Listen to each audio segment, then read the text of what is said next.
Akhir-akhir ini, Eropa terguncang oleh keputusan satu tokoh. Amerika Serikat tidak akan lagi berperang untuk Eropa. Mulai sekarang, kalian harus bertahan hidup sendiri. Di dalam internal NATO, kecemasan bahwa organisasi akan runtuh jika Amerika keluar semakin membesar dari hari ke hari. Perang di Ukraina tidak menunjukkan tanda-tanda akan berakhir, dan amunisi setiap negara mulai menipis dengan cepat. Terlebih lagi, industri pertahanan yang seharusnya menjadi kebanggaan Eropa gagal memenuhi perannya karena keterlambatan produksi dan penundaan yang tak berkesudahan. Namun, tepat pada saat itulah, sesuatu yang luar biasa terjadi. Seluruh duta besar dari 30 negara anggota NATO secara serentak berangkat menuju Indonesia. Di permukaan, kunjungan ini dirancang agar terlihat seperti kunjungan diplomatik biasa. Namun niat mereka yang sebenarnya adalah untuk memastikan kapasitas pabrik-pabrik di Indonesia. Dan kata-kata yang mereka tinggalkan hanya satu kalimat, "Setelah datang ke Indonesia, kami sadar bahwa inilah harapan terakhir untuk menyelamatkan keamanan Eropa." Apa sebenarnya yang dilihat Eropa di tanah Indonesia? Dan mengapa mereka rela menanggalkan harga diri mereka di hadapan Indonesia? Mengapa saat krisis melanda, mereka harus segera menuju Indonesia? Rahasia itu akan saya ceritakan seluruhnya sekarang. Jika Anda mendukung Indonesia, saya akan sangat senang jika Anda bisa menuliskan Indonesia maju di kolom komentar. Eropa akan runtuh. Kita harus segera ke Indonesia. Wajah orang-orang di sekelilingku menegang. Bahkan beberapa orang yang biasanya berwajah santai pun tampak berbeda hari itu. Saat baris pertama laporan diproyeksikan ke layar, ruang rapat menjadi sunyi senyap, isinya ringkas, namun dampaknya luar biasa. Gerakan Amerika Serikat untuk mengubah secara fundamental cara mereka terlibat dalam pertahanan Eropa telah terdeteksi. Pemerintahan baru Amerika saat itu berulang kali menyatakan dalam pidato resmi, mengapa Amerika harus menanggung biaya yang sangat besar untuk keamanan Eropa. Awalnya, kata-kata itu terdengar seperti taktik negosiasi, tetapi kini mulai ditafsirkan sebagai pertanda perubahan kebijakan yang nyata. Tekanan Amerika terkait pembagian biaya pertahanan NATO semakin kuat, dan di kalangan beberapa ahli bahkan mulai beredar rumor bahwa Washington serius mempertimbangkan reorganisasi pasukan AS yang ditempatkan di Eropa. Seorang peserta yang duduk di sudut ruangan berkata dengan suara rendah, "Jika Amerika mundur selangkah saja dari kewajiban pertahanan NATO, Eropa tidak akan mampu bertahan lebih dari 90 hari dalam perang skala penuh." Saya tidak terlalu terpengaruh oleh kata-kata itu. Peringatan semacam ini telah saya dengar puluhan kali selama 27 tahun karir saya sebagai diplomat. Eropa selalu menempatkan dirinya dalam krisis, lalu menegaskan kembali kekuatannya untuk mengatasi krisis tersebut. Saya sudah terbiasa dengan pola yang berulang itu. Jadi, kali ini pun saya pikir ini hanyalah alarm yang dibesar-besarkan. Namun, saat slide berikutnya muncul, keyakinan saya mulai goyah. Di layar terpampang data nyata tentang persediaan amunisi negara-negara Eropa, jumlah peluru artileri, jumlah howitzer yang siap operasional, skala pasukan yang bisa dikerahkan ke garis depan data yang tersusun rapi per item ada di sana. Di tengah perang Ukraina yang berlarut-larut, daftar itu dengan dingin merinci berapa banyak yang telah disumbangkan Eropa dan betapa sedikit pengisian kembali yang telah dilakukan. Prancis, Jerman, Inggris, tidak ada yang terkecuali. Kekuatan tempur yang siap pakai telah terkuras jauh melampaui imajinasi saya. Di beberapa negara, angka menunjukkan bahwa stok amunisi hanya cukup untuk beberapa minggu dalam standar masa perang. Melihat angka-angka itu, untuk pertama kalinya saya merasakan hawa dingin menjalari tulang punggung saya. Yang lebih parah adalah kecepatan produksi. Diperkirakan bahwa dengan lini produksi yang saat ini dioperasikan oleh perusahaan pertahanan di Eropa, akan memakan waktu bertahun-tahun hanya untuk mengisi kembali stok yang habis. Jika ditambah dengan regulasi, negosiasi dengan serikat pekerja, dan masalah pengadaan suku cadang, kecepatan realistisnya akan jauh lebih lambat. Di sudut layar, jadwal produksi howitzer Swagerak dan amunisi dari berbagai negara berjejer. Tetapi tidak ada seorang pun di ruang rapat yang berbicara saat melihat angka-angka itu. Pada saat itulah seseorang memecah keheningan. Yang kita butuhkan sekarang adalah kecepatan. Dan saat ini, hanya ada satu negara yang memiliki kecepatan itu, Indonesia. Dalam hati, saya tertawa sinis. Indonesia, bagi saya, negara itu adalah raksasa manufaktur yang berkembang pesat. Di bidang tekstil, otomotif, dan elektronik, mereka memang kelas dunia, tetapi saya telah lama percaya bahwa industri pertahanan mereka tidak sebanding dengan kedalaman dan tradisi yang dimiliki Eropa. Tank medium Harimau, Panzer Anoa, Erhan 122B, KRI kelas fregat, nama-nama itu pernah saya dengar. Tetapi penilaian di kepala saya selalu sama. Mereka membelinya hanya karena murah. Bukan karena teknologinya unggul, tetapi karena terdesak waktu. Masih terlalu dini untuk membandingkannya secara langsung dengan sistem persenjataan presisi Eropa. Butuh beberapa hari lagi sampai keyakinan itu goyah. Setelah jadwal kunjungan ke Indonesia secara resmi diputuskan, ketidakpuasan yang samar-samar muncul di kalangan delegasi Prancis. Saya sendiri tidak merasa senang. Fakta bahwa 30 duta besar negara serentak menuju Jakarta saja sudah terasa aneh. Eropa punya tank Leclerc, jet tempur Rafale, dan banyak perusahaan pertahanan dengan sejarah panjang. Saya tidak bisa mengerti mengapa kami harus terbang jauh-jauh ke Asia. Seorang perwakilan Jerman berpendapat dengan nada hati-hati. Saya akui kecepatan produksi senjata Indonesia memang cepat. Tapi pada akhirnya, presisi dan daya tahannya mungkin tidak akan mencapai level Eropa. Sejarah dan akumulasi pengalaman kita berbeda. Saya mengangguk setuju. Pendapat itu persis sama dengan pikiran saya saat itu. Perwakilan Inggris menyela dengan suara rendah dan tenang. Polandia memilih Indonesia daripada produk Eropa. Tidakkah lebih baik kita melihat langsung dengan mata kepala sendiri sebelum menilai? Satu kalimat itu membuat ruangan diselimuti keheningan yang canggung. Keputusan Polandia untuk mengontrak senjata buatan Indonesia dalam skala besar adalah kejutan bagi industri pertahanan Eropa. Ratusan tank Harimau, howitzer Swagerak, sistem roket multilaras, hingga jet tempur skalanya berada pada level yang belum pernah terjadi sebelumnya dalam pasar kontrak pertahanan Eropa Indonesia. Saat itu pun, saya menafsirkan keputusan itu sebagai pilihan emosional yang dibuat oleh negara yang berbatasan dengan Rusia dalam kecemasan ekstrem. Bukan keputusan strategis, melainkan solusi sementara yang didorong oleh rasa takut. Namun, pemerintah Prancis dengan tegas menarik garis. Kunjungan ini bukan acara diplomatik seremonial. Ini adalah peninjauan kembali strategi kelangsungan hidup Eropa. Mendengar itu, saya tidak bisa berkata apa-apa lagi. Pesawat khusus yang membawa delegasi 30 duta besar NATO lepas landas dan terbang ke arah timur. Suasana di dalam pesawat terasa anehnya muram sejak sebelum keberangkatan. Para perwakilan dari berbagai negara hanya membaca dokumen di kursi mereka atau menatap keluar jendela. Percakapan ringan yang biasanya terjadi secara alami hampir tidak ada. Saya sendiri awalnya membaca laporan, tetapi tanpa sadar mata saya beralih dari layar dan menatap langit yang semakin gelap. Entah berapa lama telah berlalu, perwakilan Polandia datang dan duduk di sebelah saya, dipisahkan oleh lorong. Dia adalah pria bertubuh tegap dan tidak banyak bicara, tetapi hari itu, dia yang memulai percakapan. Kami telah menemukan harapan. Anda akan mengerti jika melihatnya langsung. Indonesia jauh melampaui imajinasi Anda. Saya tersenyum tipis dan menanggapinya dengan santai. Bukankah Anda memilihnya karena terpaksa dan terburu-buru?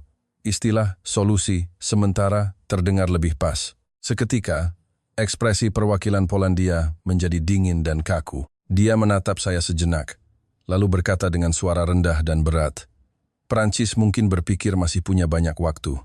Tapi di perbatasan negara kami, saat ini juga, peluru artileri berjatuhan." Udara di dalam kabin berubah.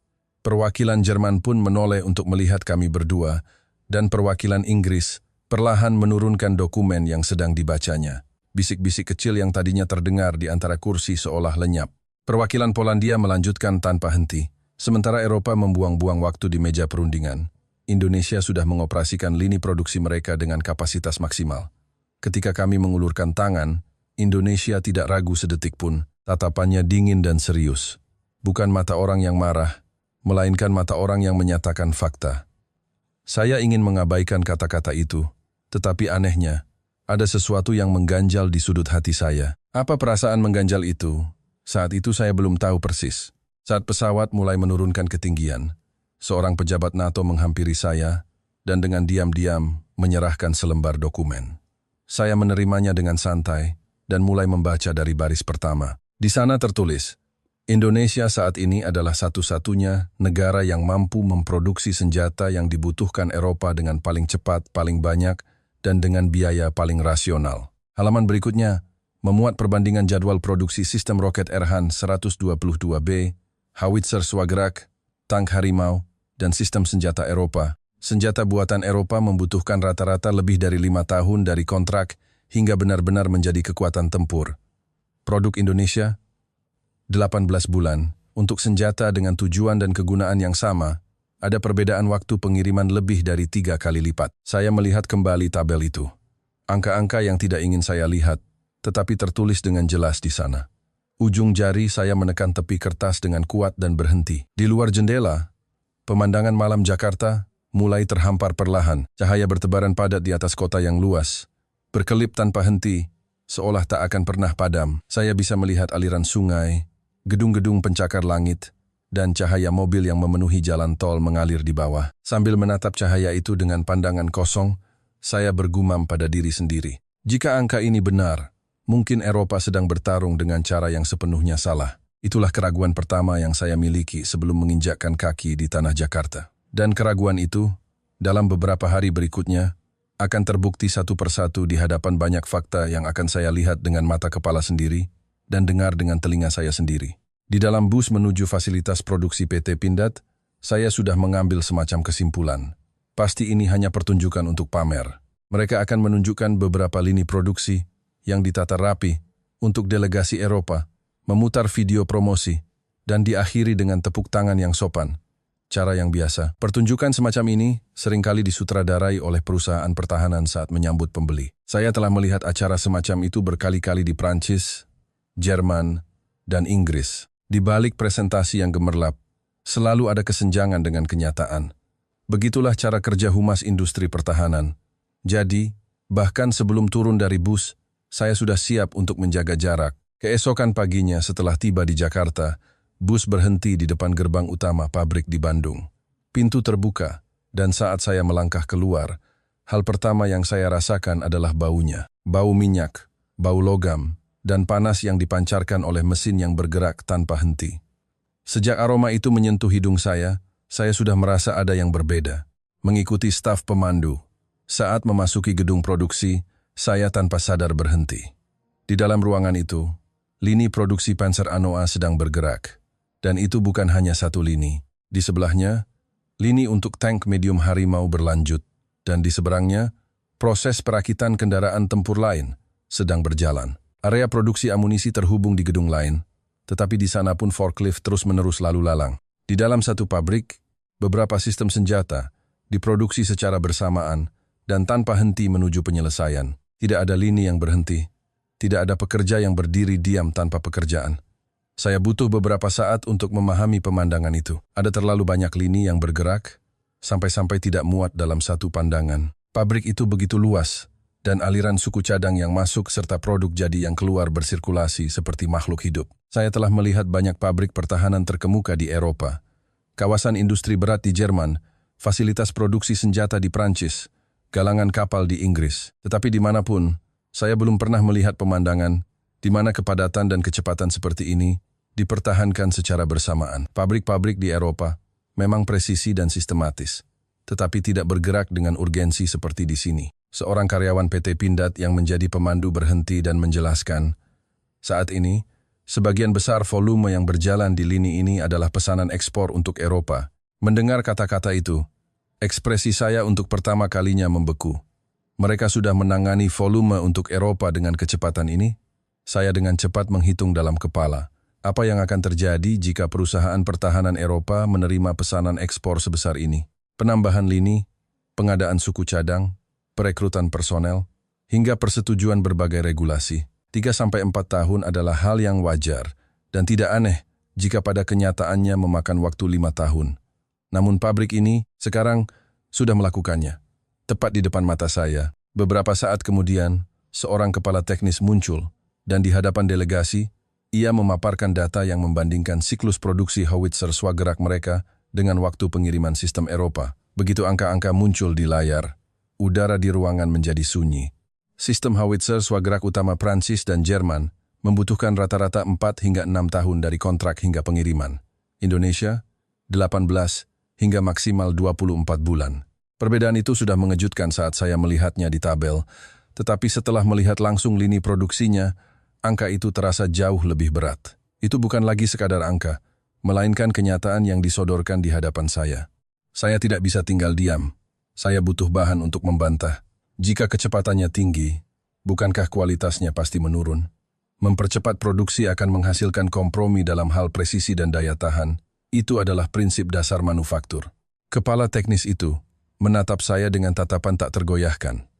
Lalu ia menjawab dengan tenang, "Kami tidak mengorbankan kualitas untuk mempercepat jadwal pengiriman, justru sebaliknya. Karena kami merancangnya dengan asumsi kondisi darurat, kami tidak pernah bisa membuatnya dengan santai. Kami membuatnya karena tahu bahwa itu harus berfungsi dalam situasi ekstrem." Dia melanjutkan dengan menampilkan video operasi lapangan dan data evaluasi dari Polandia di layar. Video latihan manuver yang dilakukan oleh tentara Polandia menggunakan howitzer buatan Indonesia, hasil penembakan amunisi tajam, catatan perawatan setelah penempatan di garis depan, semua ditampilkan satu persatu. Sebuah video wawancara di mana seorang perwira Polandia berbicara diputar. Setelah diperkenalkan, ini adalah salah satu sistem senjata yang paling cepat mencapai status operasional penuh di Eropa hingga saat ini. Sambil melihat layar itu, saya mencari-cari dasar untuk sanggahan di kepala saya. Namun, saat angka dan video yang ditunjukkan di depan mata, saya tumpang tindih dengan pemandangan lini pabrik yang baru saja saya lihat. Argumen yang seharusnya bisa saya kemukakan satu persatu kehilangan kekuatannya. Saya merasa tidak nyaman. Sejujurnya, saya merasa jengkel. Selalu tidak menyenangkan ketika keyakinan yang Anda anggap benar mulai goyah. Saat itu, perwakilan Polandia diam-diam mendekati saya. Dia berkata dengan suara rendah namun jelas, "Sekarang Anda sedikit mengerti. Bukan, mengapa kami memilih mereka, bukan Prancis." Harga diri saya terluka.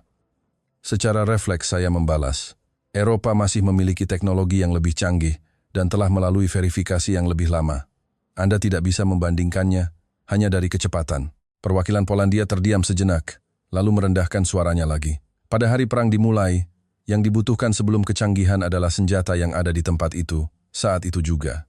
Itulah satu hal yang diajarkan Ukraina kepada seluruh Eropa. Senjata yang datang sekarang menyelamatkan lebih banyak nyawa daripada senjata sempurna yang datang terlambat. Saya terdiam mendengar kata-kata itu. Mulut saya terkatup bukan karena tidak punya kata-kata, tetapi karena tidak punya sanggahan.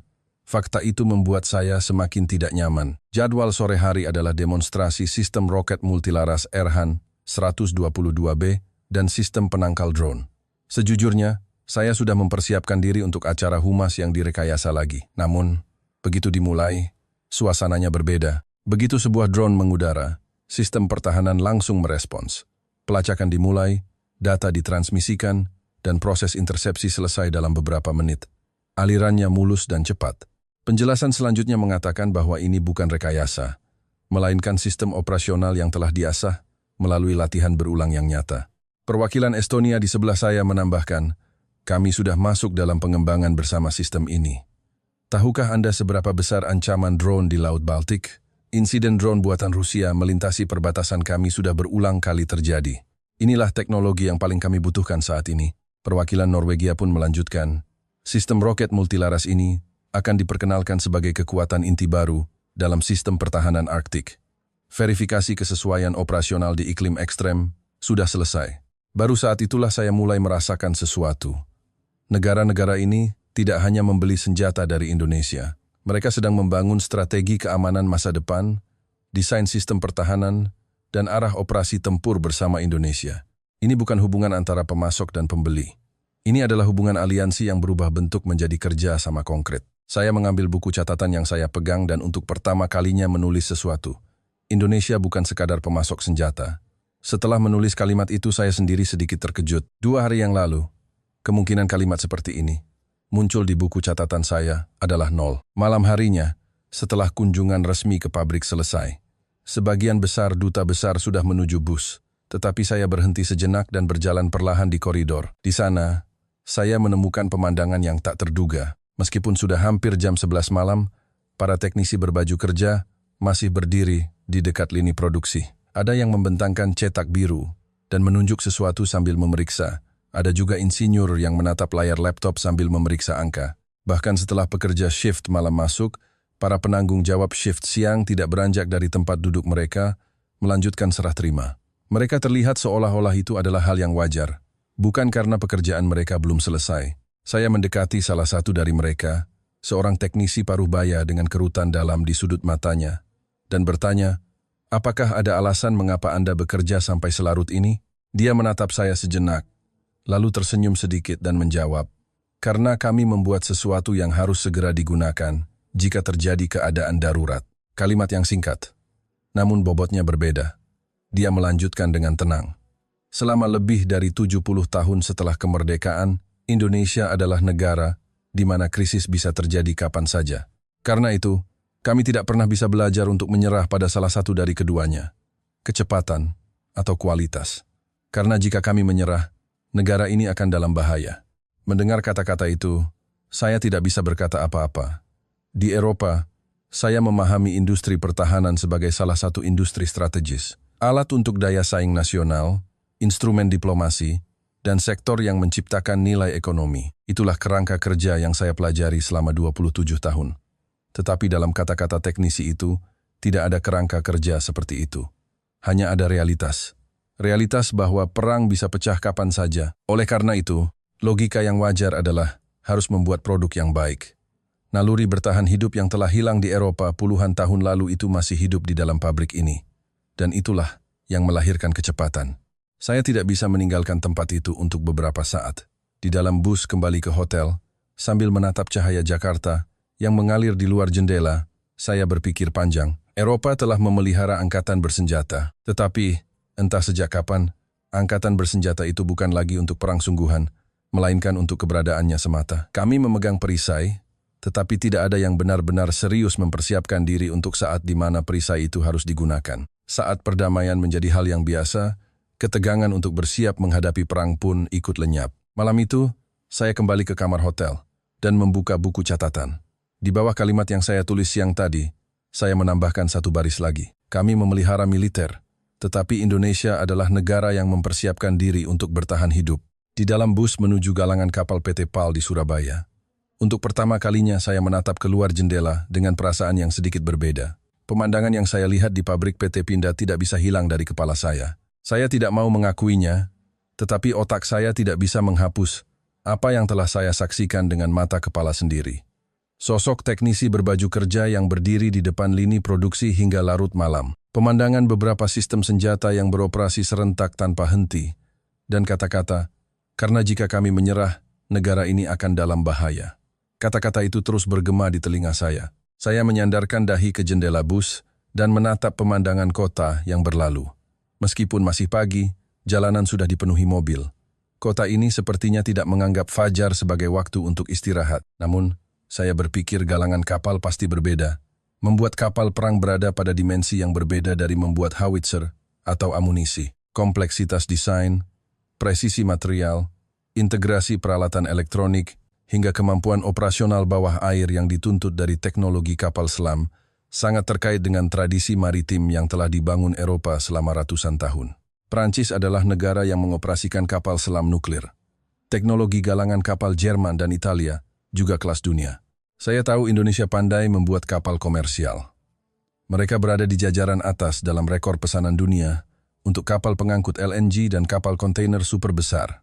Tapi kapal tempur, kapal selam, ceritanya berbeda. Ada dinding teknologi yang harus diatasi antara kapal komersial dan militer. Dan dinding itu tidak bisa dibangun dalam waktu singkat. Ketahanan terhadap kerusakan dalam situasi pertempuran, sistem respons terhadap perang elektronik, teknologi propulsi kapal selam, yang senyap semua itu tidak akan sempurna tanpa pengalaman puluhan tahun di lapangan. Keyakinan itu, bahkan setelah 2 hari kunjungan ini, belum goyah. Setidaknya, sampai saat itu, ketika tiba di galangan kapal, sebelum pintu bus terbuka, saya sudah merasakan kehadirannya. Di seberang jendela, saya melihat derek-derek raksasa. Di galangan kapal biasa, melihat 1 atau 2 derek bergerak adalah hal yang umum.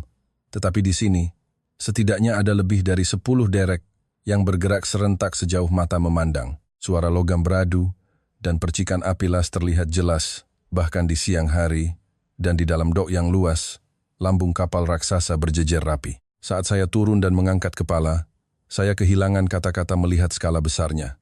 Dan saat saya melihat dengan saksama ke dalam dok, saya menahan napas. Ada sebuah kapal fregat. Di sebelahnya, ada sebuah kapal selam. Ada juga kapal patroli. Dan di bagian paling dalam, berjejer kapal-kapal kecil yang tampaknya adalah kapal permukaan tanpa awak.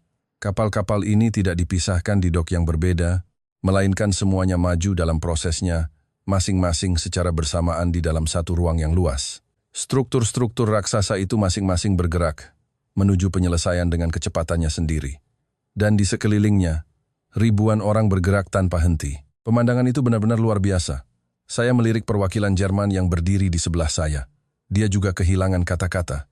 Perwakilan Inggris dan Italia pun diam. Orang-orang yang telah lama berkecimpung di bidang pertahanan dan perkapalan dari berbagai negara Eropa hanya berdiri terpaku selama beberapa menit pertama, menatap pemandangan itu. Seharusnya ada sesuatu yang bisa dikatakan, tetapi mereka tampak tidak tahu harus mulai dari mana. Saya merasa mengerti apa arti keheningan kolektif itu.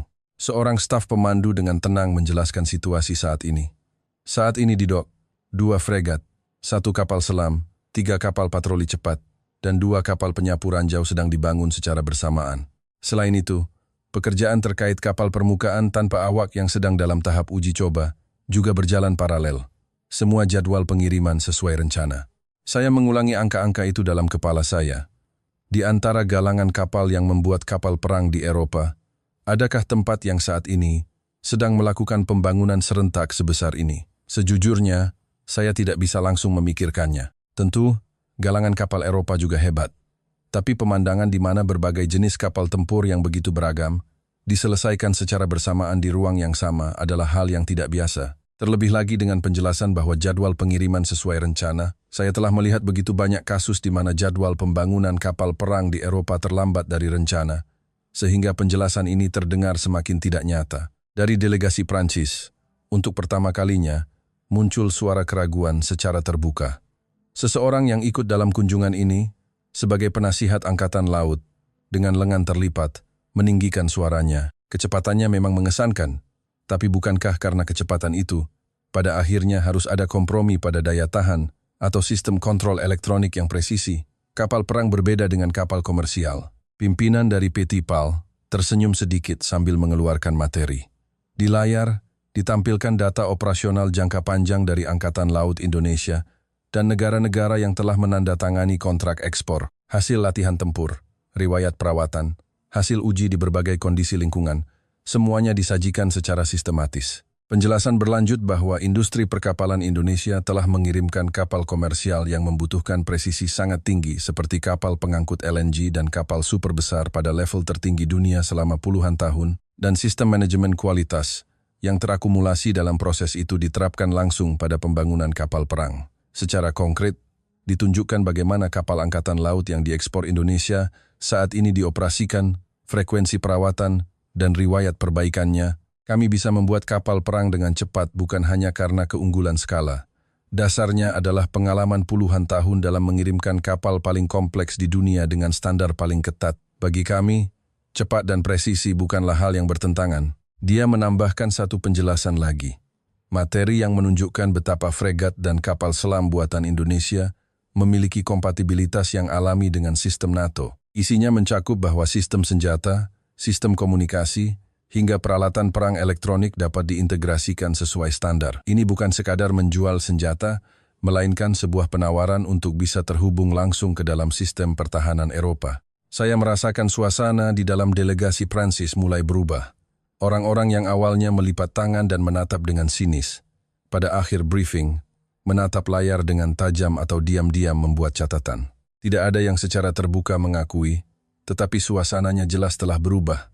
Perubahan itu membuat saya semakin tidak nyaman. Arus di mana bahkan dari kubu kami sendiri tidak bisa lagi dengan mudah meremehkan Indonesia mulai terbentuk. Saat itu perwakilan Inggris mengangkat tangan. Jika Amerika Serikat secara signifikan mengurangi dukungannya untuk armada NATO, apakah Eropa mampu secara mandiri memperkuat kekuatan angkatan laut sebesar ini dalam beberapa tahun? Ruangan hening sejenak. Tidak ada yang bisa langsung menjawab. Kemampuan galangan kapal Eropa memang unggul, tetapi pertanyaan ini adalah masalah kecepatan. Dengan waktu dan anggaran yang cukup, mereka bisa membuatnya. Tetapi jika 3 syarat segera, cepat, dan dalam skala besar diberikan secara bersamaan, ceritanya berbeda, dan perang tidak menunggu waktu persiapan. Sama seperti banyak orang di Eropa yang tidak tahu hal itu sampai Rusia menginvasi Ukraina. Pimpinan dari pihak Indonesia berkata dengan tenang dan mantap, jika Eropa menginginkannya, kami bisa merancang bersama cara tercepat, termasuk produksi bersama dan transfer teknologi. Ekspresi perwakilan Jerman menegang. Delegasi Prancis juga tidak bisa menyembunyikan ekspresi tidak senangnya. Saya sendiri merasakan emosi aneh yang membuncah pada saat itu. Terdengar seperti Indonesia akan masuk ke dalam sistem pertahanan Eropa, bukan sebagai pemasok, tetapi sebagai usulan untuk membangun bersama struktur pertahanan Eropa itu sendiri.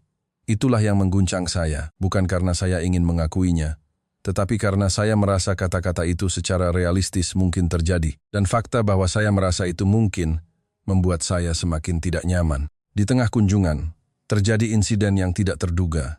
Di salah satu dok, tiba-tiba terdengar sirene peringatan. Situasi mendadak di mana sebagian proses terhenti karena kerusakan peralatan. Terjadi bisik-bisik kecil di antara delegasi Eropa. Saya merasakan reaksi itu. Nah kan, ternyata tidak sempurna. Tatapan seperti itu saling beradu. Saya sendiri, sejujurnya, merasakan kelegaan serupa di dalam hati. Namun, reaksi para teknisi Indonesia berbeda. Tidak lama setelah siren berbunyi, para manajer lapangan segera berkumpul. 3 atau 4 orang dengan cepat memahami situasi, bertukar percakapan singkat, lalu menyebar ke pos masing-masing. Instruksi untuk menyesuaikan urutan kerja, agar tidak ada keterlambatan di lini, sekitarnya dikeluarkan secara bersamaan, dan pekerjaan dialihkan ke tim lain. Aliran untuk menangani area bermasalah dengan cepat tanpa menghentikan seluruh proses berjalan tanpa hambatan. Tidak sampai beberapa menit, siren berhenti, dan proses di area bermasalah mulai bergerak lagi. Lini lain terus bekerja tanpa terpengaruh sama sekali. Para perwakilan Eropa yang tadinya berbisik-bisik pun tanpa sadar menjadi diam. Seorang pejabat PT PAL berkata dengan tenang, "Dalam keadaan darurat, yang paling penting bukanlah kesempurnaan tanpa cacat, melainkan kecepatan pemulihan. Tidak berhenti dalam situasi apapun, dan segera memulai kembali. Itulah standar yang paling kami utamakan." Kata-kata itu bergema dengan bobot yang tak terduga dalam diri saya. Saya mencoba membayangkan apa yang akan terjadi jika situasi serupa terjadi di galangan kapal Eropa. Penyelidikan penyebab akan memakan waktu. Penghentian kerja sesuai aturan keselamatan akan berlanjut. Terkadang negosiasi dengan serikat pekerja diperlukan, dan pada akhirnya sangat mungkin lini akan berhenti selama berhari-hari. Tentu saja, itu adalah prosedur yang sah sesuai aturan. Tetapi, di tengah perang atau dalam situasi tegang menjelang perang, apakah kecepatan seperti itu bisa diandalkan? Saya tidak bisa langsung menjawab pertanyaan itu. Setelah kunjungan selesai, saya naik ke dek observasi yang disediakan di dalam galangan kapal. Saya ingin menata pikiran sendirian. Pemandangan malam dari dek observasi sungguh luar biasa. Puluhan lampu menerangi dok dengan terang, dan derek-derek tidak berhenti bergerak bahkan di malam hari. Di atas lambung kapal yang mendekati penyelesaian, percikan api beterbangan, dan mesin-mesin konstruksi, serta kendaraan proyek terus-menerus lalu lalang. Angin laut bertiup dingin, tetapi cahaya di bawahnya terasa hangat dan bersinar. Saya menatap pemandangan itu dalam diam untuk beberapa saat. Saat itu, perwakilan Inggris dengan tenang mendekati saya.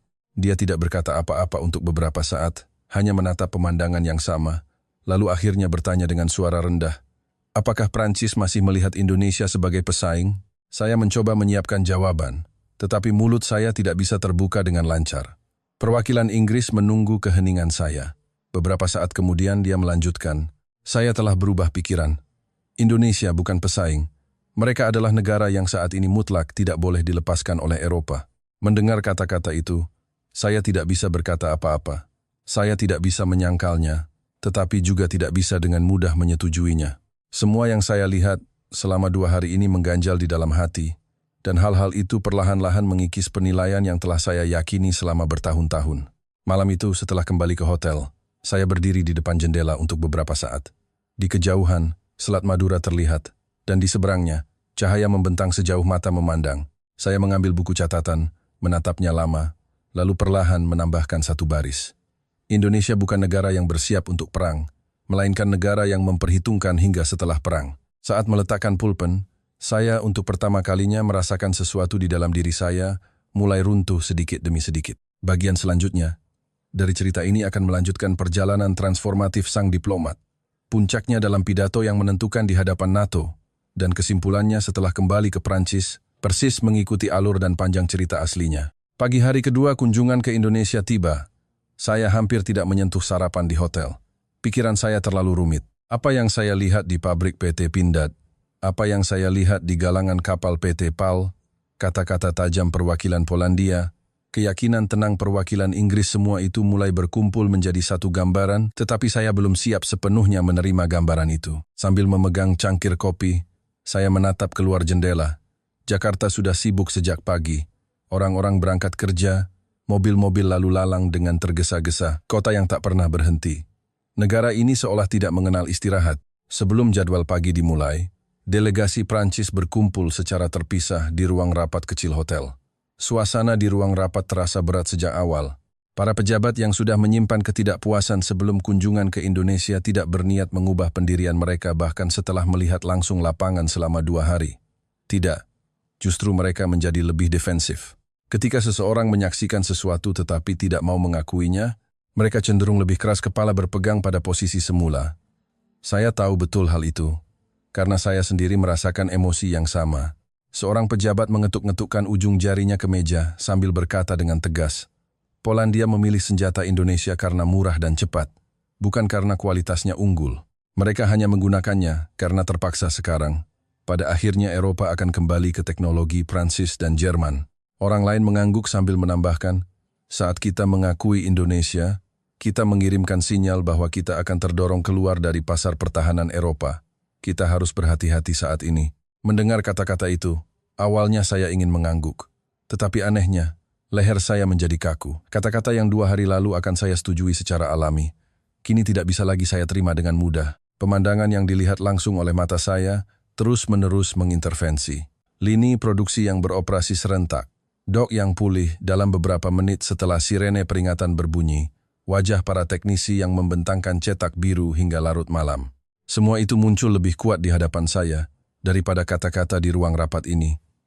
Saya duduk diam di tengah rapat tanpa berkata apa-apa. Setelah rapat pagi selesai, saat keluar ke koridor, saya bertemu dengan perwakilan Jerman. Dia berdiri sendirian di dekat jendela, merokok. Wajahnya tampak lelah. Ketika menyadari saya, dia memberi salam singkat. Saya berdiri di sebelahnya, menatap keluar jendela bersamanya, dan bertanya, "Bagaimana menurut Anda?" Perwakilan Jerman mengembuskan asap rokok perlahan sambil berkata, "Kita masih belum bisa melihat kenyataan karena harga diri." Saya secara refleks menjawab, "Tapi teknologi Eropa tetap yang terbaik, bukan? Sejarah dan presisi kita tidak akan bisa ditandingi." Perwakilan Jerman tersenyum pahit. "Terbaik memang benar. Masalahnya, itu terlalu lambat." Dia menatap keluar jendela sejenak, lalu melanjutkan.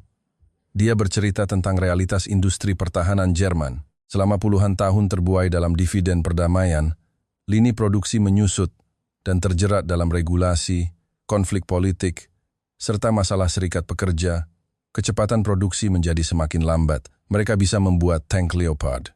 Tetapi jika perang pecah sekarang dan ratusan unit dibutuhkan, Jerman secara realistis tidak dapat memasoknya. Itu bukan sekadar masalah kemauan. Itu adalah masalah otot industri yang telah tumpul selama puluhan tahun.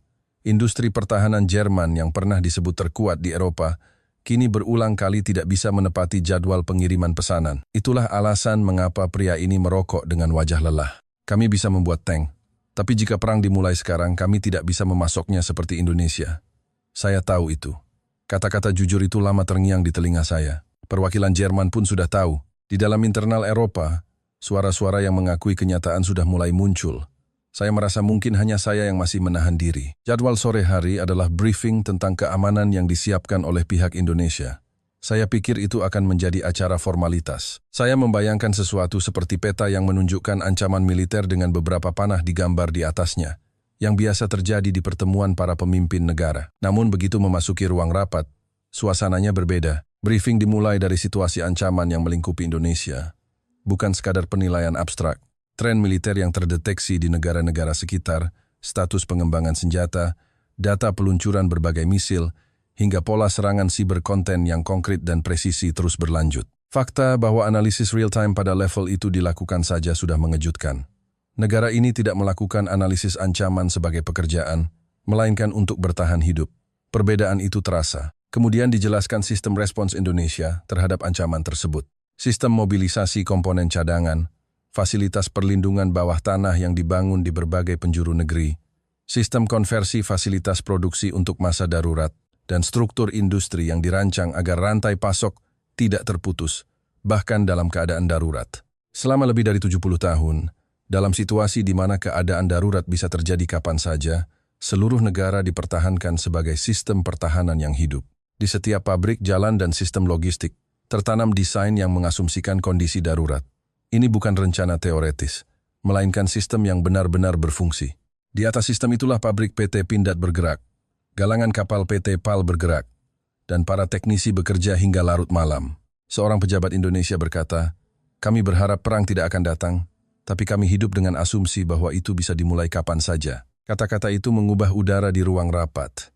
Pada saat itu, saya untuk pertama kalinya melihat dengan jelas apa yang telah dilupakan Eropa selama puluhan tahun, bahwa perang datang tanpa pemberitahuan, bahwa tanpa persiapan, tidak ada waktu. Indonesia tidak melupakan kebenaran itu selama 70 tahun, karena mereka tidak bisa melupakannya. Jika melihat peta, realitas itu selalu ada di sana. Di negara di mana senjata dan misil masih ada di dekatnya, kecepatan dan kualitas industri pertahanan bukanlah masalah daya saing abstrak, melainkan masalah hidup dan mati. Saya butuh 2 hari untuk memahaminya, tetapi orang-orang Indonesia telah hidup di dalamnya sejak lahir. Saya mencoba menulis sesuatu di buku catatan, tetapi tangan saya berhenti. Tidak bisa bergerak dengan mudah. Setelah briefing selesai dan diberi sedikit waktu istirahat, saya berdiri di koridor, tenggelam dalam pikiran.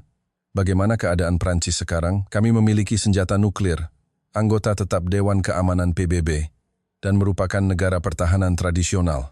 Tetapi jika kita mengasumsikan keadaan darurat yang sebenarnya, apa yang akan terjadi? Stok amunisi menipis, kecepatan produksi lambat, dan rakyat hanya mengenal perang dari buku pelajaran sejarah puluhan tahun lalu. Antara negara yang telah mempertahankan ketegangan selama 70 tahun seperti Indonesia dan negara yang menganggap perdamaian sebagai hal yang wajar selama 70 tahun, telah terakumulasi perbedaan yang tak terlihat. Perbedaan itu tidak mudah dilihat dalam angka, tetapi bisa langsung dirasakan saat pergi ke lokasi produksi. Malam itu, di acara makan malam, sebuah insiden terjadi. Itu adalah acara di mana perwakilan dari beberapa negara berkumpul. Saat makanan disajikan dan percakapan ringan berlangsung, seorang pejabat pertahanan Prancis, sambil memegang gelas anggur berkata, "Pada akhirnya, Indonesia adalah negara yang membuat banyak barang dengan murah. Itulah kekuatan mereka. Tapi dengan itu saja, sulit untuk menjawab kebutuhan kompleks Eropa." Meja di sekelilingnya hening sejenak. Awalnya saya duduk diam. Saya mencoba untuk mengabaikannya seperti biasa. Tetapi kali ini tidak bisa. Semua yang saya lihat selama 2 hari ini serentak muncul di kepala saya. Teknisi yang berdiri dengan cetak biru, hingga fajar. Dok raksasa di mana puluhan kapal sedang dibangun secara bersamaan. Situasi sirene peringatan yang pulih dalam beberapa menit. Kata-kata, "Karena jika kami menyerah, negara ini akan dalam bahaya." Pemandangan itu bereaksi di hadapan satu kalimat ini. Tanpa sadar, saya membuka mulut. Tidak seperti itu. Meja menjadi sunyi.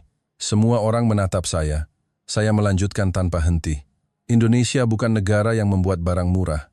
Mereka adalah negara yang paling memahami realitas perang secara realistis. Kita berbicara tentang kualitas dan tradisi, tetapi Indonesia berbicara tentang kecepatan dan kelangsungan hidup. Mungkin yang dibutuhkan Eropa saat ini adalah yang terakhir. Orang-orang dari delegasi Prancis menatap saya dengan ekspresi terkejut. Saya sendiri bingung kata-kata itu keluar dari mulut saya.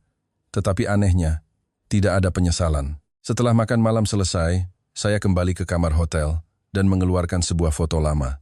Foto yang diambil saat saya mengunjungi pameran militer di Prancis bersama ayah saya saat masih kecil. Di depan tank Leclerc, ayah saya memeluk saya dengan ekspresi bangga. Ayah saya bekerja seumur hidupnya di bidang militer dan selalu mengatakan hal yang sama. Prancis tidak akan pernah tertinggal. Teknologi kita adalah yang terbaik di dunia. Dan saya tumbuh dengan mempercayai kata-kata itu. Keyakinan itu adalah fondasi karir saya sebagai diplomat selama 27 tahun. Saya menatap foto itu lama. Saya tahu bahwa mengakui Indonesia bukan sekadar keputusan strategis. Itu berarti menggoyahkan apa yang diyakini ayah saya, apa yang telah menjadi fondasi saya selama 27 tahun. Pemandangan saat saya memegang tangan ayah saya di depan tank saat kecil, dan pemandangan kapal-kapal yang tanpa henti bergerak menuju penyelesaian di dok galangan kapal Indonesia, sekarang tumpang tindih di kepala saya. Kedua pemandangan itu seolah saling bertarung. Tetapi sambil melihat ke cermin, saya bertanya pada diri sendiri, apakah saya yang salah, ataukah kita yang terlalu lama terperangkap di masa lalu?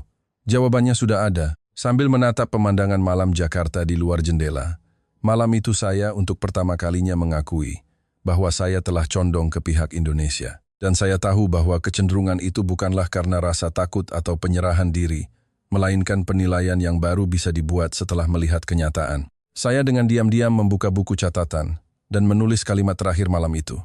Saat saya mengakui Indonesia, harga diri lama di dalam diri saya ikut runtuh, tetapi saya tahu bahwa itu adalah keruntuhan yang benar. Saat briefing tentang contoh kerjasama dengan Polandia dimulai, saya bukan lagi diri saya 2 hari yang lalu.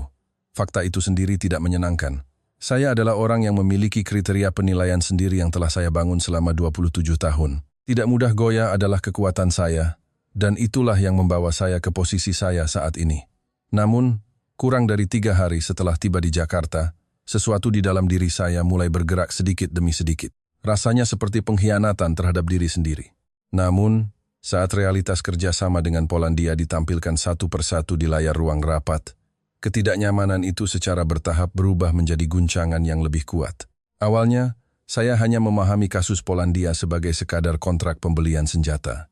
Tank Harimau, Howitzer Skagerrak, sistem roket Erhan 122B, memang benar skalanya besar, dan kontraknya cepat diselesaikan, tetapi pada akhirnya, saya pikir itu hanyalah hubungan di mana mereka membeli senjata dari Indonesia dan menerimanya. Namun, apa yang ditampilkan di layar sama sekali berbeda. Indonesia tidak hanya mengirimkan senjata ke Polandia dan selesai.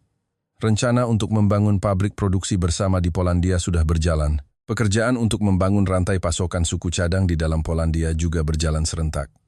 Sistem perawatan dan perbaikan juga dengan cara personel Indonesia ditempatkan di Polandia dan membangunnya secara langsung. Cakupan transfer teknologi juga bukan sekadar penyediaan manual, melainkan mencakup program pelatihan agar para teknisi Polandia dapat secara langsung menguasai proses produksi.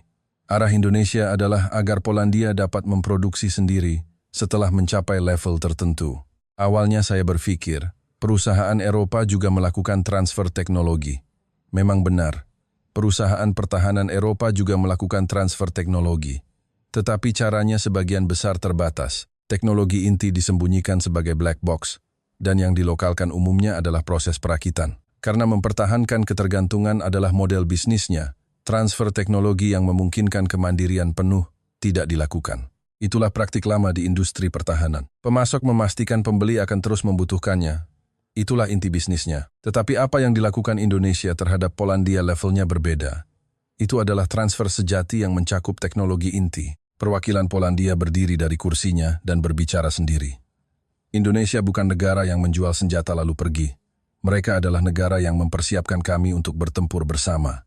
Mendengar kata-kata itu, saya untuk pertama kalinya merasakan dengan jelas apa perbedaannya. Ketika Prancis mengekspor senjata, kami menandatangani kontrak. Kami menetapkan jadwal pengiriman, harga, dan syarat perawatan. Dan dalam kontrak itu, hubungan dimulai dan berakhir. Tetapi bagi Indonesia, hubungan tidak dimulai dengan menandatangani kontrak. Mereka meninggalkan orang di lokasi, membangun pabrik bersama, mendidik teknisi, dan membangun sistem pertahanan bersama. Itu bukan sekadar transaksi, melainkan cara membangun aliansi. Prancis meninggalkan kontrak, Indonesia meninggalkan orang. Saya menulis pemikiran itu di buku catatan. Briefing berlanjut. Kali ini, gerakan negara-negara lain di luar Polandia diungkap. Norwegia secara resmi mengumumkan bahwa mereka sedang mempertimbangkan sistem roket Erhan 122B sebagai kekuatan inti baru dalam sistem pertahanan Arktik. Penjelasan selanjutnya adalah bahwa verifikasi kesesuaian operasional di iklim ekstrem Arktik telah selesai. Estonia menjelaskan bahwa mereka sedang mengembangkan sistem pertahanan drone bersama Indonesia. Fakta bahwa Estonia, salah satu negara terdekat yang berbatasan dengan Rusia, memilih Indonesia sebagai mitra teknologi, memiliki makna yang tidak kecil. Rumania juga menunjukkan minat mendalam pada Howitzer Skagerrak dan model kerja sama pertahanan ala Indonesia, dan Finlandia serta negara-negara Baltik juga sedang mempertimbangkan industri pertahanan Indonesia sebagai bagian dari strategi keamanan generasi berikutnya. Awalnya saya berpikir hanya Polandia yang merupakan kasus khusus. Polandia berbatasan dengan Rusia dan Ukraina. Keterdesakan geografis bisa dimaklumi melahirkan keputusan ekstrem. Tetapi jika Norwegia, Estonia, Rumania hingga Finlandia bergerak ke arah yang sama, ceritanya berbeda. Ini bukan pilihan pengecualian dari negara-negara individual. Seluruh Eropa secara diam-diam, tetapi cepat, sedang membelokkan arah ke Indonesia. Indonesia sudah diam-diam merasuk ke seluruh penjuru Eropa. Itulah yang mengguncang saya. Sementara saya menganalisis dan menilai Indonesia, Indonesia sudah menancapkan akarnya di dalam lanskap keamanan Eropa. Saya pikir Saya datang untuk melihat Indonesia, tetapi pada kenyataannya, saya sedang menyaksikan betapa Eropa sedang berubah. Saat rapat memasuki jeda singkat, salah satu pejabat pertahanan Prancis menghampiri saya. Dia berkata dengan suara rendah agar tidak terdengar oleh orang lain, "Jangan terlalu terguncang oleh Indonesia sekarang. Begitu Anda mengakui Indonesia, Prancis akan terdorong keluar dari pasar pertahanan Eropa." Mendengar kata-kata itu, saya berhenti sejenak.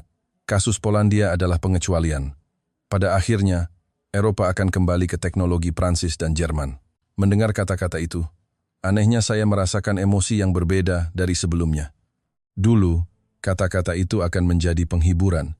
Tetapi sekarang, kata-kata itu terdengar hampa.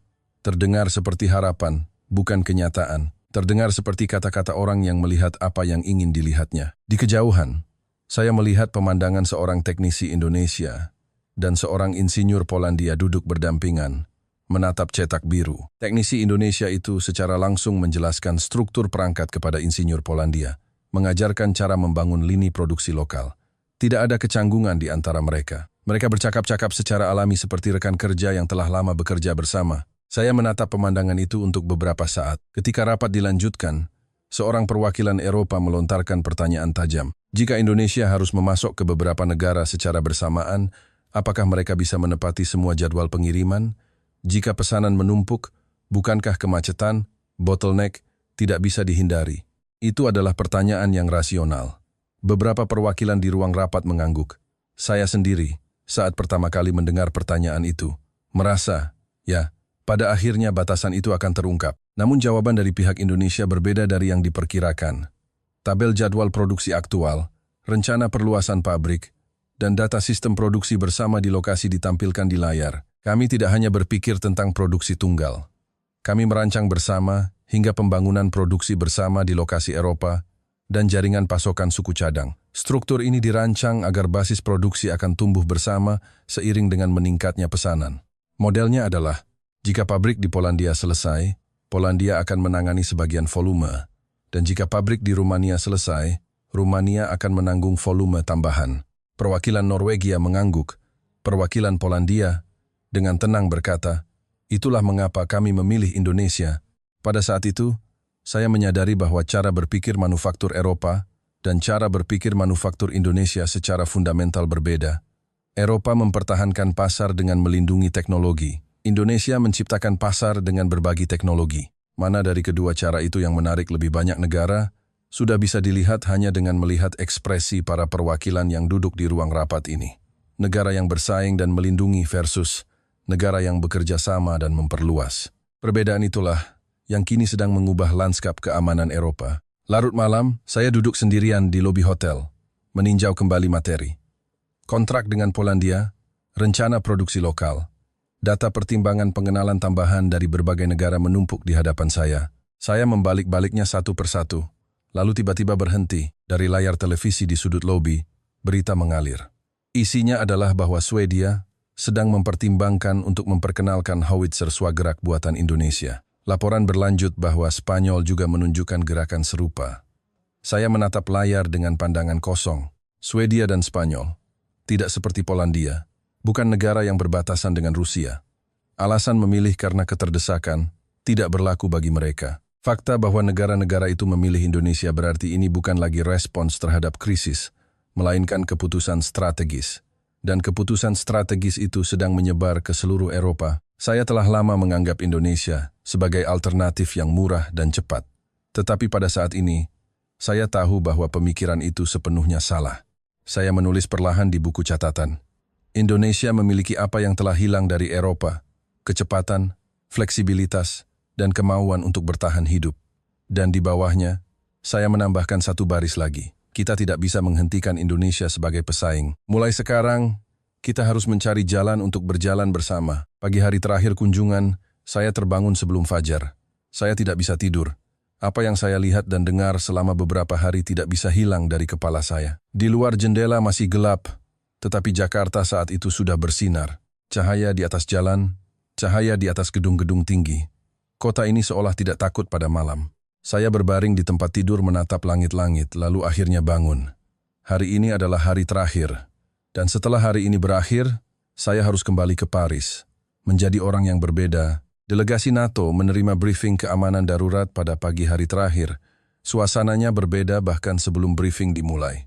Jumlah peserta lebih banyak dari biasanya, dan penataan tempat duduk juga lebih formal. Cara pembagian materi pun berbeda. Biasanya dalam briefing, materi referensi dibagikan sebelumnya. Tetapi hari ini, amplop baru dibagikan setelah briefing dimulai. Dari perbedaan kecil itu, saya sudah merasakan bahwa agenda hari ini tidak biasa. Saat konten ditampilkan di layar, ruang rapat menjadi sunyi senyap. Gerakan penyusutan keterlibatan Amerika dalam pertahanan bilayar. Ruang rapat menjadi situasional, melainkan dikonfirmasi sebagai sinyal konkret. Pertimbangan penempatan kembali sebagian kekuatan militer AS, tekanan peningkatan anggaran pertahanan ke setiap negara, dan pesan bahwa Amerika tidak lagi menganggap semua krisis keamanan Eropa sebagai masalahnya sendiri. Semua itu ditunjukkan satu persatu. Satu kalimat terpampang di layar. Amerika tidak akan lagi berperang untuk semua perang Eropa. Udara di ruang rapat membeku. Perwakilan Inggris menunduk. Perwakilan Jerman memasang wajah tegang. Fakta bahwa Amerika, yang telah menjadi pilar pertahanan Eropa sejak didirikan, akan mengurangi perannya sebagai pilar bukanlah sekadar ketegangan diplomatik. Itu adalah masalah di mana fondasi seluruh sistem keamanan Eropa berguncang. Untuk pertama kalinya, saya merasa ini bukan krisis diplomasi, melainkan masalah kelangsungan hidup. Dan di hadapan masalah kelangsungan hidup itu, saya kini melihat dengan jelas apa yang dimiliki Indonesia. Setelah briefing selesai, terjadi perdebatan sengit di antara delegasi Eropa. Pihak Prancis menyatakan posisi hati-hati. Jika ketergantungan pada Indonesia meningkat, bukankah pada akhirnya hanya akan menciptakan hubungan ketergantungan lain? Eropa harus mengembangkan kemampuan pertahanan sendiri. Dengan cara bergantung pada pihak luar, otonomi strategi sejati tidak dapat dijamin. Perwakilan Polandia langsung membantah. Yang kita butuhkan sekarang bukan harga diri, melainkan waktu. Satu kalimat itu membuat ruang rapat kembali hening. Perwakilan Jerman perlahan membuka mulut. Suaranya pelan, tetapi berat. Eropa sudah terlambat. Dia tidak memberikan penjelasan rinci. Kata-kata itu sendiri adalah penjelasan. Eropa telah bersembunyi di balik bayang-bayang, perisai Amerika selama puluhan tahun, dan menyusutkan kemampuan pertahanannya sendiri. Sekarang, saat perisai itu mulai goyah, secara realistis hampir tidak mungkin bagi Eropa untuk menyelesaikan persenjataan kembali dengan cepat secara mandiri. Lini produksi telah menyusut, stok amunisi menipis, dan teknisi tidak sebanyak dulu. Jika butuh 10 tahun untuk membangun kembali industri pertahanan Eropa, bagaimana cara menahan ancaman Rusia selama 10 tahun itu? Tidak ada yang bisa menjawab pertanyaan itu. Delegasi Prancis secara bertahap mulai terisolasi. Saya diam di tengah-tengahnya. Argumen Prancis tidak salah. Tetapi itu adalah kata-kata yang memalingkan muka dari kenyataan. Dan saya tidak bisa lagi memalingkan muka dari kenyataan. Sore harinya, saya menerima beberapa laporan militer yang diserahkan secara rahasia. Saya membuka amplop, dan saat mulai membaca isinya, saya terus membaca sampai akhir tanpa berhenti. Dan setelah menutup halaman terakhir, saya hanya duduk terdiam untuk beberapa saat. Laporan itu merinci seberapa besar stok amunisi dan jumlah howitzer swagerak operasional di setiap negara Eropa telah berkurang setelah perang Ukraina. Di beberapa negara, analisisnya adalah bahwa mereka tidak akan bertahan bahkan beberapa minggu jika perang skala penuh pecah. Harga dari berdiam diri di bawah payung Amerika selama puluhan tahun tercermin dalam angka-angka itu. Di sisi lain, tercatat evaluasi bahwa Indonesia mempertahankan sistem produksi massal, lini produksi cadangan, dan kemampuan pasokan amunisi secara bersamaan. Itu adalah kesiapan negara yang tidak pernah mengendurkan ketegangannya di hadapan ancaman yang selalu ada. Di halaman terakhir laporan itu, ada satu kalimat seperti ini. Saat ini, untuk menyelesaikan persenjataan kembali dalam waktu singkat, kerjasama dengan Indonesia adalah yang paling realistis. Saya menatap kalimat itu lama. Itu bukan sekadar rekomendasi. Itu adalah pernyataan bahwa pilihan yang tersisa bagi Eropa pada dasarnya hanya satu. Untuk pertama kalinya, saya berpikir bahwa Indonesia mungkin bukan pilihan yang baik, melainkan satu-satunya pilihan. Dan fakta bahwa pemikiran itu tidak terasa, tidak nyaman membuat saya semakin terkejut. Menjelang malam, seorang pejabat pertahanan Prancis memanggil saya secara terpisah. Dia bahkan tidak berusaha menyembunyikan ekspresi tidak senangnya. Terdengar kabar bahwa Anda terlalu terguncang oleh argumen pihak Indonesia. Saya diam menatapnya. Prancis belum berakhir. Jika Anda membela Indonesia sekarang, mungkin tidak akan ada tempat lagi untuk Anda di Paris. Kata-kata itu adalah ancaman yang terang-terangan. Mendengar kata-kata itu, saya goyah sejenak. Karir 27 tahun, harga diri ayah, nama Prancis. Semua itu serentak muncul di kepala saya. Saya adalah diplomat Prancis, orang yang bekerja untuk kepentingan Prancis. Fakta bahwa identitas itu goyah saja sudah menakutkan. Tetapi saya tidak mundur. Saya tidak mengkhianati Prancis. Saya sedang mencari cara untuk menyelamatkan Prancis. Pihak lawan meninggikan suaranya. Indonesia pada akhirnya akan memangsa Eropa. Jika Anda membuka pintu sekarang, Anda tidak akan bisa menutupnya nanti. Saya membantah dengan tegas. Sekarang bukan waktunya khawatir akan dimangsa. Eropa bahkan tidak cukup siap untuk bertempur sekarang. Indonesia datang bukan untuk memangsa Eropa, melainkan untuk mengisi waktu yang telah hilang dari Eropa. Setelah percakapan itu berakhir, saya ditinggalkan sendirian di koridor. Jantung saya berdebar kencang. Selama 27 tahun, saya hampir tidak pernah berkonfrontasi dengan seseorang secara langsung seperti ini. Bernegosiasi, membujuk, berkompromi, itulah cara seorang diplomat. Tetapi sore itu, saya tidak berkompromi. Dan anehnya, rasanya itu adalah hal yang benar. Larut malam, saya duduk sendirian di kamar hotel, menyusun laporan untuk NATO. Cahaya Jakarta di luar jendela terpantul di permukaan air dan bergetar. Sambil menatap cahaya itu, saya membayangkan wajah ayah saya. Orang yang hidup dengan keyakinan pada kejayaan industri pertahanan Prancis, yang dengan bangga berbicara tentang tank Leclerc dan jet tempur Rafale. Ayah saya tidak pernah meragukan bahwa Eropa adalah yang terbaik di dunia. Keyakinan itu membuat hidupnya kokoh, dan keyakinan itu membentuk saya. Saya tidak sedang mencoba membuang keyakinan itu. Saya sedang mencoba memilih cara lain untuk melindungi keyakinan itu. Saya membuka halaman terakhir buku catatan. Eropa masih kuat, tetapi Eropa saat ini membutuhkan Indonesia. Setelah jeda sejenak, saya menambahkan satu baris lagi di bawahnya. Jika kita tidak bisa menerima Indonesia, yang akan runtuh bukanlah Indonesia, melainkan Eropa. Saya menutup buku catatan dan menatap keluar jendela. Di bawah langit malam Jakarta, untuk pertama kalinya saya berpikir bahwa Indonesia adalah masa depan Eropa. Sejak saat itu, saya bukan lagi orang yang menilai Indonesia. Saya telah menjadi orang yang harus meyakinkan Eropa tentang pentingnya Indonesia. Rapat rahasia terakhir NATO dimulai pukul 10 pagi. Ruang rapatnya luas, tetapi terasa sesak. Delegasi dari 30 negara mengisi kursi tanpa kecuali. Dan dengan asisten serta pencatat, lebih dari 100 orang duduk di ruang yang sama. Langit Jakarta, di luar jendela cerah, tetapi di dalam ruang rapat, udaranya berat seolah-olah ada tekanan udara rendah. Semua orang tahu bahwa rapat ini adalah tempat untuk mengambil kesimpulan dari kunjungan ke Indonesia. Hari di mana semua yang dilihat, didengar, dan dirasakan selama ini akan dirangkum menjadi satu arah di atas meja hari ini. Perwakilan setiap negara berbicara secara bergiliran. Perwakilan Polandia dengan tegas menyatakan, Indonesia telah menjadi bagian dari sistem keamanan kami. Perwakilan Jerman mengakui, secara realistis, Eropa tidak bisa mengikuti kecepatan ini sendirian. Perwakilan Inggris berpendapat bahwa sistem produksi bersama dengan Indonesia harus diperluas. Perwakilan dari Estonia, Norwegia, dan Rumania juga satu persatu secara terbuka mendukung penguatan kerjasama dengan Indonesia. Di sisi lain, delegasi Prancis masih mempertahankan posisi hati-hati, menyatakan bahwa ketergantungan pada Indonesia bisa menjadi terlalu tinggi. Ruang rapat secara bertahap terbagi menjadi dua, Prancis dan beberapa negara Eropa Barat, dan mayoritas sisanya. Di tengah-tengahnya, saya duduk diam. Rencana awalnya, saya tidak punya waktu untuk berbicara. Saya bermaksud untuk mencatat dan diam di kursi saya dalam rapat ini. Namun pada suatu saat, saya berdiri dari kursi. Saya tidak bisa menjelaskan dengan pasti mengapa saya berdiri. Itu bukan sesuatu yang saya rencanakan. Saya hanya merasa harus berdiri. Bukan penilaian yang telah saya bangun selama 27 tahun, melainkan semua yang saya lihat dengan mata ini dan dengar dengan telinga ini. Selama 3 hari inilah yang membuat saya berdiri. Saya sudah mengambil kesimpulan di hadapan wajah para teknisi yang bekerja hingga larut malam di pabrik PT Pindad dan di galangan kapal. Sekarang adalah giliran saya untuk mengatakannya. Ruang rapat hening sejenak. Saya perlahan berjalan ke depan ruang rapat.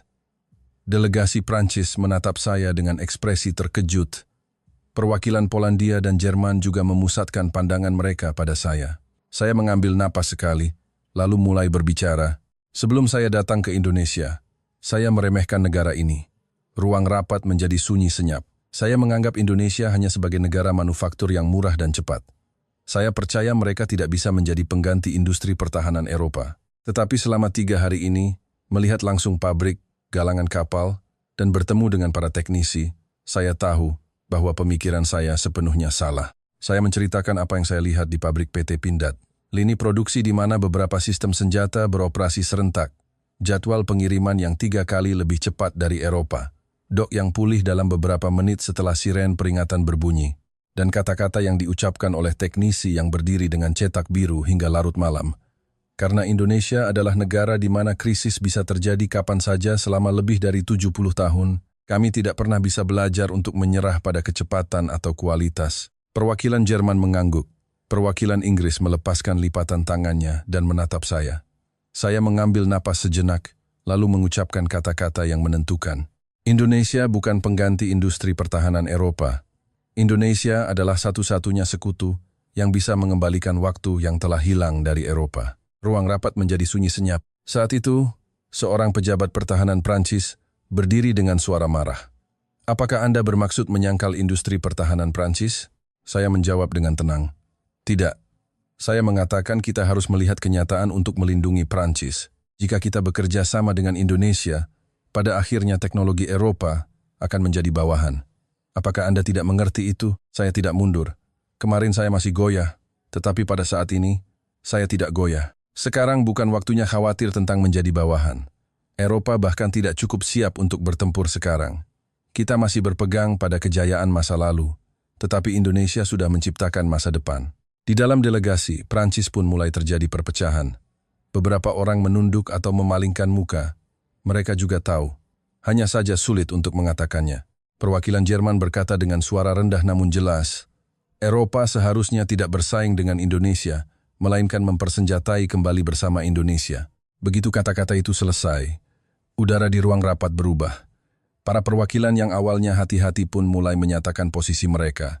Perwakilan dari Inggris, Norwegia, Rumania, Estonia, dan Finlandia satu persatu mendukung penguatan kerja sama strategis dengan Indonesia. Alih-alih kata pesaing, ungkapan mitra mulai beredar di dalam ruang rapat. Perwakilan Polandia menatap saya, dan untuk pertama kalinya tersenyum. Ekspresi yang sama sekali berbeda dari saat saya mengejeknya di pesawat 3 hari yang lalu. Saya tahu apa arti senyuman itu. Itu bukan kata-kata. Kamu benar, melainkan sinyal bahwa kita telah sampai pada pandangan yang sama. Seorang pejabat NATO menyampaikan kata penutup. Mulai dari rapat hari ini, cara kerja sama dengan Indonesia akan menjadi sesuatu yang sama sekali baru. Mendengar kata-kata itu, saya merasakan sensasi aneh. Mungkin bisa disebut sebagai getaran. Saya merasa bahwa saya tidak hanya mengakui Indonesia, tetapi pernyataan saya telah memainkan peran dalam momen bersejarah yang mengubah arah yang akan diambil Eropa. Momen yang paling jelas akan teringat dalam 27 tahun hidup saya sebagai diplomat. Setelah rapat selesai, saya naik ke atap hotel sendirian. Pemandangan malam Jakarta terhampar di Cakrawala. Di kejauhan, laut terlihat, dan di atasnya, beberapa jembatan menghubungkannya. Cahaya kota bersinar serentak di langit malam dan di permukaan air. Sambil menatap pemandangan itu, saya teringat saat saya tiba di Jakarta beberapa hari yang lalu. Diri saya yang meremehkan, mengabaikan, dan menganggap Indonesia jauh di bawah Eropa. Diri saya yang mengejek kata-kata perwakilan Polandia. Diri saya yang berpikir di pabrik PT Pindad, pasti ini hanya pertunjukan untuk pamer. Sungguh aneh bagi saya sendiri, bahwa orang itu bisa berubah sebanyak ini hanya dalam beberapa hari. Saya bergumam pelan. Kita terlalu lambat mengenal Indonesia. Terlalu. Saat itu, ponsel saya bergetar. Pesan dari Kementerian Luar Negeri Prancis. Isinya adalah untuk menyiapkan laporan tambahan tentang kerjasama dengan Indonesia setelah kembali. Sambil menatap layar, saya tersenyum sangat perlahan. Sambil menatap kembali pemandangan malam Jakarta, saya berkata dalam hati, mulai sekarang, Eropa tidak bisa maju tanpa Indonesia. Saya kembali ke Paris 2 hari setelah meninggalkan Indonesia. Begitu keluar dari bandara, saya merasakan perbedaan suhu dengan Jakarta. Langitnya kelabu dan anginnya dingin. Musim gugur di Paris selalu seperti ini. Sambil menarik koper, saya hendak mencari taksi, lalu berhenti. Anehnya, Paris terasa seperti kota yang asing. Entah saya yang telah berubah, atau kota ini yang terlihat lebih kecil. Saya tidak tahu. Mata saya dalam beberapa hari ini telah menjadi mata yang melihat hal yang berbeda. Dalam beberapa hari setelah kepulangan saya, negara-negara Eropa mulai bergerak cepat. Polandia memperluas kerja sama yang sudah ada untuk tank Harimau, howitzer Swagerak, dan sistem roket Erhan 122B, dan bahkan mulai mempertimbangkan rencana produksi bersama tambahan. Norwegia secara resmi memulai diskusi kerja untuk menghubungkan sistem roket Erhan 122B dengan sistem pertahanan Arktik. Estonia secara terbuka mengumumkan pengembangan bersama sistem pertahanan drone. Swedia secara resmi mengumumkan pertimbangan untuk memperkenalkan howitzer Swagerak, dan Spanyol juga memulai prosedur serupa. Rumania, Finlandia, hingga negara-negara Baltik mulai memposisikan industri pertahanan Indonesia sebagai elemen inti dari strategi keamanan negara mereka. Melihat laporan dari berbagai negara yang masuk di Paris, saya terkejut. Eropa yang beberapa hari lalu masih meragukan Indonesia, kini telah berubah menjadi suasana di mana mereka saling berlomba untuk bekerja sama dengan Indonesia. Kecepatan mengakui Indonesia jauh melampaui perkiraan saya dan meluas dengan cepat. Indonesia, yang tadinya berada di pinggiran Eropa, dalam sekejap telah menjadi subjek diskusi sentral dalam keamanan Eropa. Semua yang saya saksikan selama 3 hari di Jakarta kini menyebar sebagai kenyataan di seluruh Eropa. Dalam rapat strategi Kementerian Luar Negeri Prancis, untuk pertama kalinya saya berbicara secara langsung. Dalam rapat itu, apakah akan bersaing atau bekerja sama dengan Indonesia menjadi tema inti. Sebagian masih bersikeras pada otonomi industri pertahanan Prancis. Tetapi para diplomat muda dan personel militer yang berpengalaman di lapangan berbeda. Mereka berkata, jika kita menyingkirkan Indonesia, Eropa akan kehilangan waktu. Saya berdiri dari kursi dan berkata, Indonesia bukan sekadar negara yang menjual senjata. Mereka adalah negara yang menyediakan sistem produksi dan strategi bertahan hidup bersama. Tanpa kerjasama dengan Indonesia, persenjataan kembali Eropa tidak mungkin. Terjadi perubahan diam-diam di dalam ruang rapat. Dulu, kata-kata itu pasti akan mendapat penolakan keras. Tetapi hari ini berbeda. Beberapa peserta mengangguk dan suara penolakan berkurang. Di dalam internal Prancis pun, realisme secara bertahap mulai mendapatkan kekuatan. Itu adalah perubahan nyata pertama yang saya rasakan setelah kembali dari Jakarta. Beberapa saat kemudian, saya menyerahkan laporan rahasia puluhan halaman ke Kementerian Luar Negeri Prancis. Judul laporan itu adalah Indonesia, kekuatan produksi terakhir yang tak boleh dilepaskan Eropa. Dalam laporan itu, saya merangkum kekuatan Indonesia dalam 3 poin. Pertama, kecepatan produksi dan kemampuan pemulihan yang mengasumsikan kondisi darurat. Kedua, model kerjasama yang fleksibel termasuk produksi bersama lokal dan transfer teknologi. Ketiga, sistem kelangsungan hidup seluruh negara yang dipertahankan dalam krisis keamanan selama lebih dari 70 tahun. Ketiga hal ini adalah apa yang telah lama hilang dari Eropa. Laporan itu juga dibagikan kepada Kementerian Pertahanan dan pejabat NATO. Dari beberapa orang, saya diejek sebagai Duta Humas Indonesia, bukan diplomat Prancis. Saya tidak merasa terganggu dengan kata-kata itu. Justru, keyakinan saya bahwa penilaian saya benar menjadi lebih kuat. Orang-orang yang mengejek pun secara bertahap berkurang. Orang-orang yang membaca laporan dengan serius mulai bertambah, dan kontak yang menanyakan secara konkret tentang cara bekerja sama dengan Indonesia juga mulai masuk. Suatu hari, saya duduk sendirian di depan foto lama ayah saya. Foto yang diletakkan di atas meja di ruang kerja. Ayah yang tersenyum, memeluk saya yang masih kecil di depan tank Leclerc. Ayah saya mengabdikan hidupnya di bidang militer Prancis. Sampai hari pensiunnya, dia percaya bahwa teknologi Prancis adalah yang terbaik di dunia. Bahkan ketika dunia berubah, keyakinan itu tidak berubah. Keyakinan itu membuat ayah saya kuat, dan kekuatan itu diturunkan kepada saya yang tumbuh sambil memegang tangannya. Saya menatap foto itu lama. Pemandangan yang saya lihat di Jakarta kembali muncul di kepala. Cahaya pabrik, derek di galangan kapal. Wajah teknisi yang memegang cetak biru hingga larut malam, dan suara tenang yang berbicara itu. Kami adalah negara yang mempersiapkan diri untuk bertahan hidup. Saya membuka mulut perlahan. Ayah, Prancis masih negara yang hebat. Saya berhenti sejenak. Tetapi sekarang telah tiba zaman di mana kita tidak bisa lagi berperang sendirian. Saat kata-kata itu mengalir di depan foto, saya merasakan mata saya memanas. Ini adalah pertama kalinya. Sejak menjadi diplomat Prancis, saya tidak pernah menunjukkan air mata di meja perundingan manapun, di hadapan krisis apapun. Namun, duduk sendirian, di depan foto ayah saya menjadi seperti itu. Indonesia bukan negara yang akan mengalahkan Prancis. Indonesia adalah negara yang bisa membuat Prancis bangkit kembali. Saat pemikiran itu menjadi jelas, beban yang telah menekan saya sejak lama perlahan-lahan menjadi ringan. bukan membuang harga diri Prancis, melainkan harus menerima Indonesia untuk melindungi harga diri itu. Itulah kesimpulan terpenting yang saya bawa pulang dari Jakarta. Beberapa hari kemudian, saya berdiri di dekat jendela kantor saya di Paris. Hujan turun di kota itu. Atap-atap di bawah langit kelabu basah dan sungai Seine tampak kabur. Di atas meja, ada barang-barang yang saya bawa dari Jakarta. Brosur PT Pindad, foto galangan kapal PT PAL, materi tentang howitzer Swagerak, dokumen kerjasama dengan Polandia. Semua itu kini menjadi materi terpenting di meja saya. Saya perlahan membuka buku catatan dan menulis kalimat terakhir. Di pusat keamanan Eropa abad ke-21, bukan lagi hanya Amerika yang ada. Di pusat itu, ada Indonesia. Saya meletakkan pulpen dan menatap keluar jendela. Di balik langit kelabu Paris, pemandangan yang saya lihat di Jakarta muncul. Cahaya pabrik yang terus bergerak, malam di galangan kapal, di mana derek tidak pernah berhenti, wajah teknisi yang bekerja hingga larut malam dengan cetak biru. Dan suara tenang yang berbicara itu, kami adalah negara yang mempersiapkan diri untuk bertahan hidup. Saya akhirnya berbisik. Pada akhirnya, kita akan memilih Indonesia. Dan sambil menatap rintik hujan di luar jendela, saya menghela napas panjang sekali. Terima kasih telah mendengarkan cerita hari ini sampai selesai. Apa yang Anda rasakan setelah membaca kisah diplomat Prancis ini? Arnaud Dubois.